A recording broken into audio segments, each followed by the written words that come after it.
मन मोर मंदिर करो पूजा पाठ, मन मोर मंदिर करो पूजा पाठ।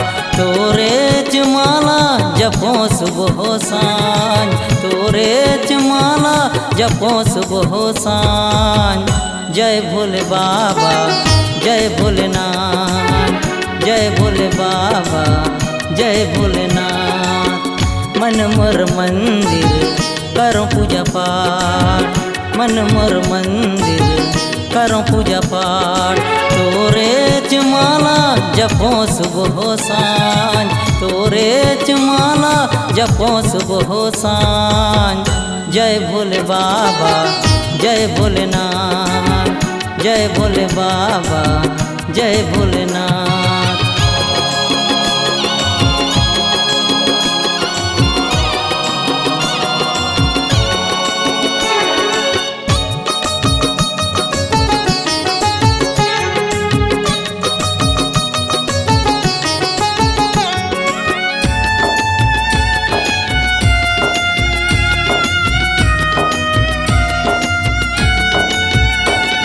तालाब पार पीपर तरी जल तोला चढ़ावा,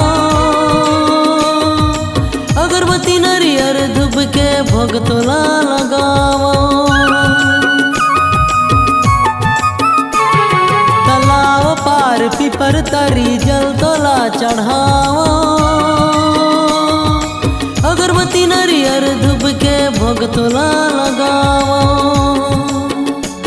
बेल पान तोला चढ़ावो, तोर भक्ति माँ बीते दिन रात। जय भोले बाबा जय भोलेनाथ। मन मोर मंदिर करो पूजा पाठ, मन मोर मंदिर करो पूजा पाठ। तोरे च माला जपो सुबह सांझ, तोरे च माला जपो सुबह सांझ। जय भोले बाबा जय भोलेनाथ, जय भोले बाबा जय भोलेनाथ।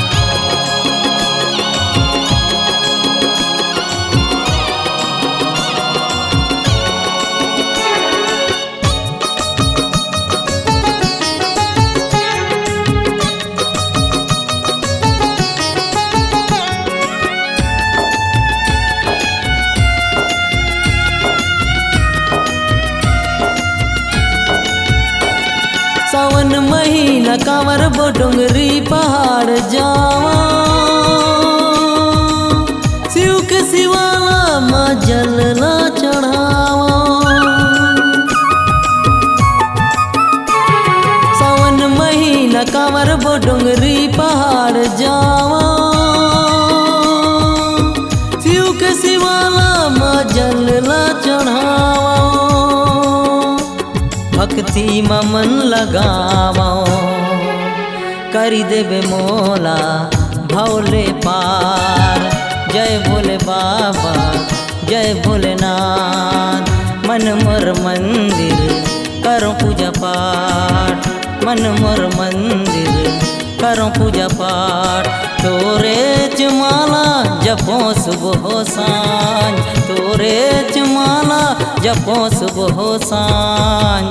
जय भोले बाबा जय भोलेनाथ, जय भोले बाबा जय भोलेनाथ। मन मोर मंदिर करो पूजा पाठ, मन मोर मंदिर करो पूजा पाठ। तोरे च माला जपो सुबह सांझ, तोरे च माला जपो सुबह सांझ। जय भोले बाबा जय भोलेनाथ, जय भोले बाबा जय भोलेनाथ। जय भोले बाबा जय भोलेनाथ, जय भोले बाबा जय भोलेनाथ।